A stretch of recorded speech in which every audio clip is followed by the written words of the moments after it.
And tracking seasonal conditions as we head into the weekend. Well, more on that full forecast coming up. NBC Palm Springs 11 starts right now.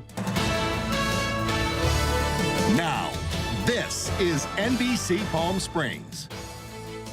Good evening, everybody, and thank you so much for joining us on this Friday evening. I'm Mark Mester. We start tonight as we now know the names of the 3 sheriff's deputies who were killed today after an explosion at a training facility in Los Angeles. That's tonight's top story. Detectives Joshua Kelly Eklund, Victor Lemus, and William Osborne were all killed. They were members of the Bureau's arson explosives detail. We have some video this evening. It was of the procession right there. It was conducted tonight by the Sheriff's Department as the bodies of those 3 deputies were transported to the coroner's office.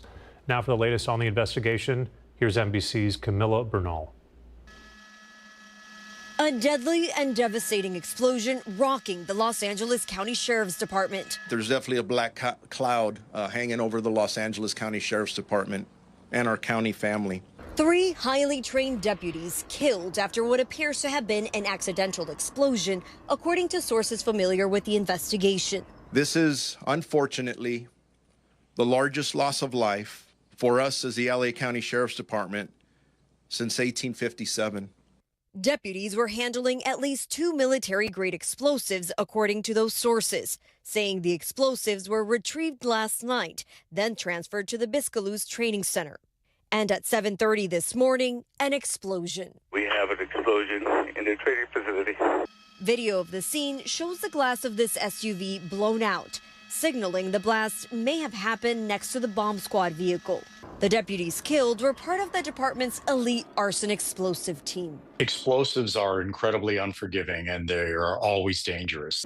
Despite all your experience and all the precautions, if you make one little tiny mistake, there can be a tragic outcome. Tonight, the Sheriff's Department and law enforcement around the country mourning the 3 deputies who served between 19 and 33 years. It very much is a shock to me still, but some of the best deputies I've ever worked with. It's a big loss for the department. Absolutely. That was NBC's Camilla Bernal reporting tonight. New at 11, did you see it? We have video of tonight's SpaceX rocket launch right over the Coachella Valley. The company added 24 new Starlink satellites into its orbital network tonight. Liftoff happened just before 9 from Vandenberg Space Force Base. Tonight's launch was SpaceX's 88th Falcon launch of the year and its 516th completed mission. All right, we're giving you a live look right now from our Agua Caliente casino camera high above Rancho Mirage. For the latest on the forecast as we head into this weekend, we're going to send things over to Chloe Carlson. Hey, Chloe. Well, hey, Mark, great day out there today, right around seasonal, so it felt a little bit better out there today. Not too sticky either, which was good. 107 for the high today. Again, 108 is normal for us. 120 is that record-breaking number from 1947. So as far as what we saw today, again, a little bit more moisture than I think we originally forecasted. We knew a lot of that action and energy was going to be towards the San Bernardino Mountains. That stayed true, just more rainfall than anticipated. So that storm that was moving over the area earlier this afternoon just kind of stayed stagnant and near the Big Bear Lake Arrowhead area. So up to rainfall rates 1 inch per hour. So as far as total accumulation for them, yeah, over 1 inch of rain in both of those areas. We were tracking a flash flood warning for just south of Hemet earlier this evening, but again, both of those has ended. Most of that moisture we expected to move through this afternoon and early evening. Now we're looking at drier conditions as we head into the weekend. So that low pressure system that brought all that monsoonal moisture will be breaking down as we get into the weekend. So looking like a drier future for us here in Southern California. As far as future wind potential, not really a concern for us as we get into the weekend and early next week, but worth mentioning. Breezy for us here on the desert floor. Sunday and Monday picks up a little bit for Desert Hot Springs and Whitewater. So 20-mile-per-hour sustained winds. That means those gusts will be in the 30s, and for some of those isolated areas could pick up to the 40s. But no wind advisories. So there you go. Here's a good Compare's 3-day forecast. So seasonal for the weekend, we dip a little bit below seasonal for most of next week. We'll break down more. You can expect in that full forecast coming up. All right, Chloe, thank you for that. We're going to hear from you in just a few moments. Turning to some other headlines this evening, a powerful and deadly drug is showing up more frequently in overdose cases across the country, and now it's been linked to a death right here in Riverside County. In fact, on Thursday, county officials announcing that a 40-year-old Riverside County resident died of a carfentanil overdose back in the month of March. And now health officials are sounding the alarm as this drug, meant for large animals, makes its way into the street drug supply. Here's Mary Strong. That's right. Carfentanil was detected in 238 overdose deaths in the United States from January to June of this year. That's a huge jump from just 29 during the same time last year. And while it's been found in dozens of states, this is the first overdose death linked to carfentanil here in Riverside County, and it's raising a lot of concern. I spoke with a public health official who says this stuff is showing up more and more often, hidden in commonly used drugs, and the person taking it usually has no idea it's even there. Dealers are mixing it in to make drugs stronger or give it a longer high. But the problem is it's deadly, and you won't know you've taken it until it's too late. Carfentanil is a synthetic opioid. It's an analog of fentanyl, which means that it's in the same family as the fentanyl drug. Importantly, it's not approved for any human use. What it is used for is often veterinarians will use it to tranquilize large animals like elephants. It's very potent. It's about 10,000 times more potent than morphine and 100 times more potent than fentanyl. Health officials here say never use drugs alone. There's actually a hotline you can call. It's called Never Use Alone. Someone will stay on the line with you while you're using, and if anything goes wrong, they'll call 911. That number is right here at the bottom of your screen. They also recommend everyone carry Narcan. It's the medication that can reverse any overdose. You can get it free at most pharmacies, no questions asked. So how do you know when to use it? Here are a few warning signs to watch out for and how you can help. What we say is Narcan is something that doesn't really have a downside. So if there's somebody that you identify that you see is down unconscious, spraying the Narcan into the nose is one of the things that you can do to try and help reverse if it is an opioid overdose. And while we don't know all the details yet about the Riverside County man who died back in March, public health leaders want to make this clear. If you're using recreational drugs, even casually, be extra cautious. Carfentanil is out there, it's incredibly dangerous, and now it's right here in Riverside County. I'm Mary Strong for NBC Palm Springs. Back to you. Our thanks to Mary for that this evening. Community leaders and activists took a stand today against what they called the inhumane treatment of immigrant families in detention centers. Here's Alondra Campos.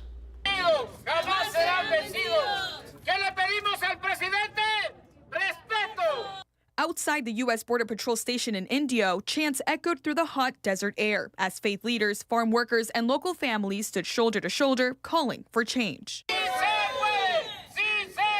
One of the biggest things we are asking is for farm workers to get an easier way to citizenship. A lot of these farm workers are not criminals. They're here just to work, to create their American dream. So that's a big thing, pathway to citizenship, make it easier. The Inland Congregations United for Change and the United Farm Workers Foundation organized the rally, demanding an end to immigration detentions and the separation of families in federal custody. Among the crowd were Coachella Valley residents like Miguel Camargo, who says he still remembers the trauma he lived through the day his father was deported. Like, the last time I think I saw him was when I was 7.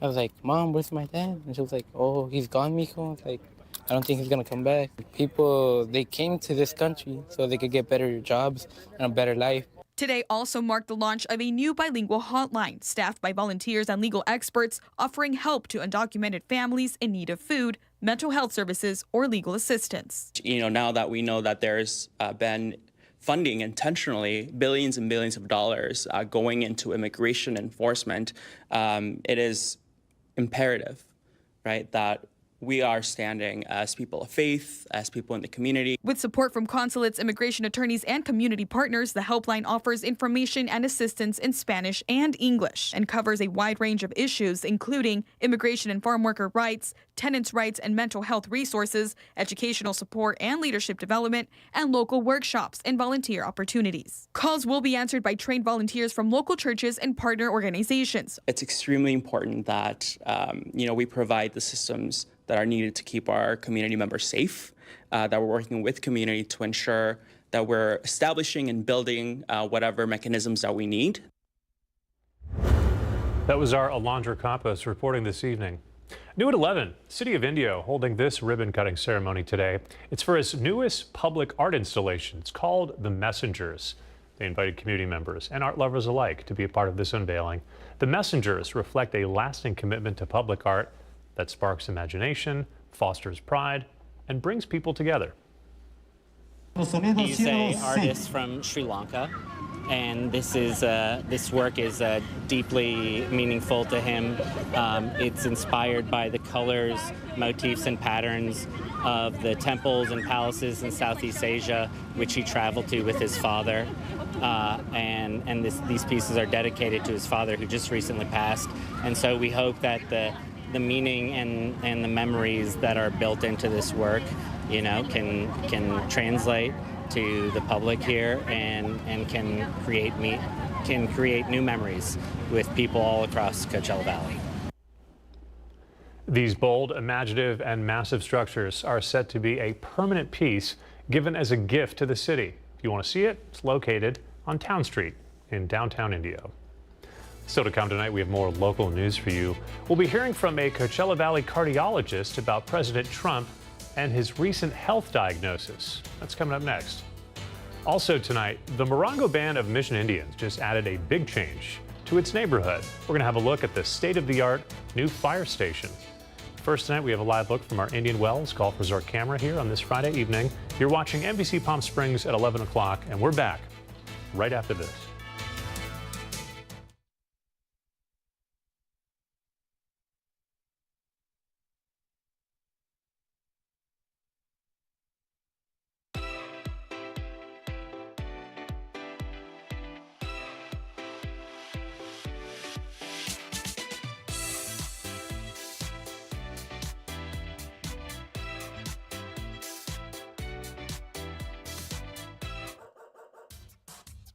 They say dogs are a man's best friend, but at NBC Palm Springs, we're a dog's best choice for news.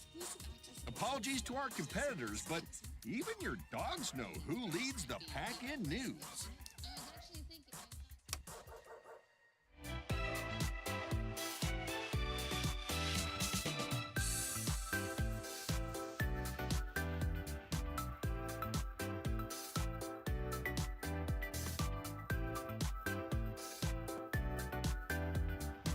Night after night, discover the unique stories that set our valley apart. Together, we're going to find inspiration and foster connections that strengthen the fabric of our community.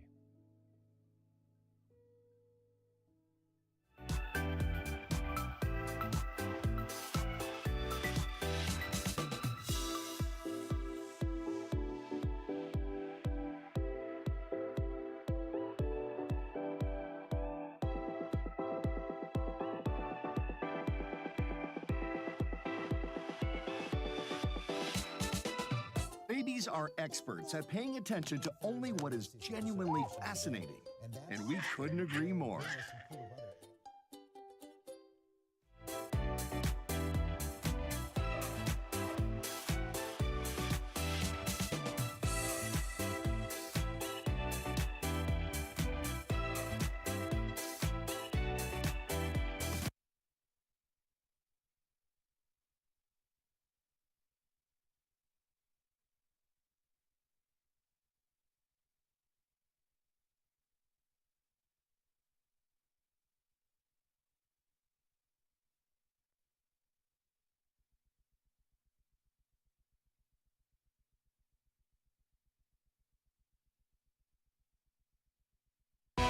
Committed to covering our community.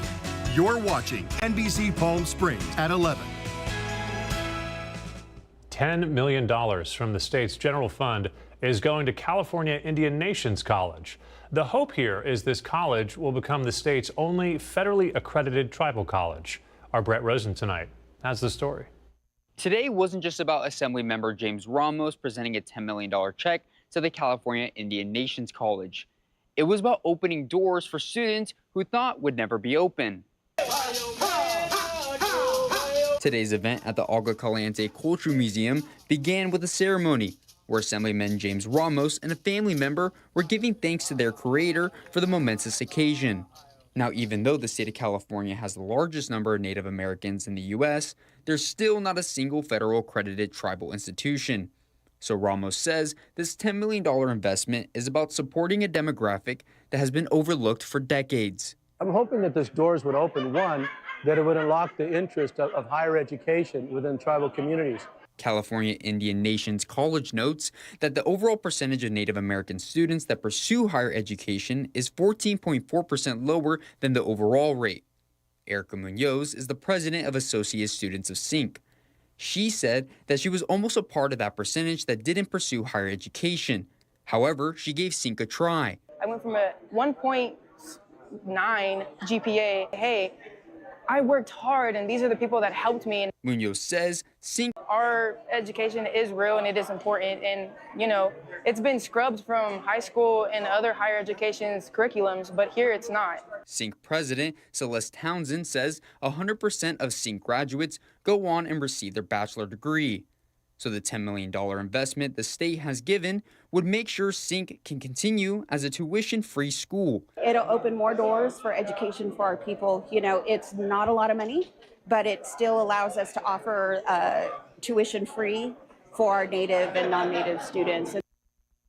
Now, filled in this room today was a sense of excitement and pride between the students, a part of the California Indian Nations College, and its staff. Some of the most powerful remarks were at the end by Assembly Member James Ramos, who told the students there was 3 things that no one could ever take away from you. No one could take away your culture, no one could take away your spirituality, and no one can take away your education. Here in Palm Springs, I'm Brett Rosen, NBC Palm Springs. Our thanks to Brett for that.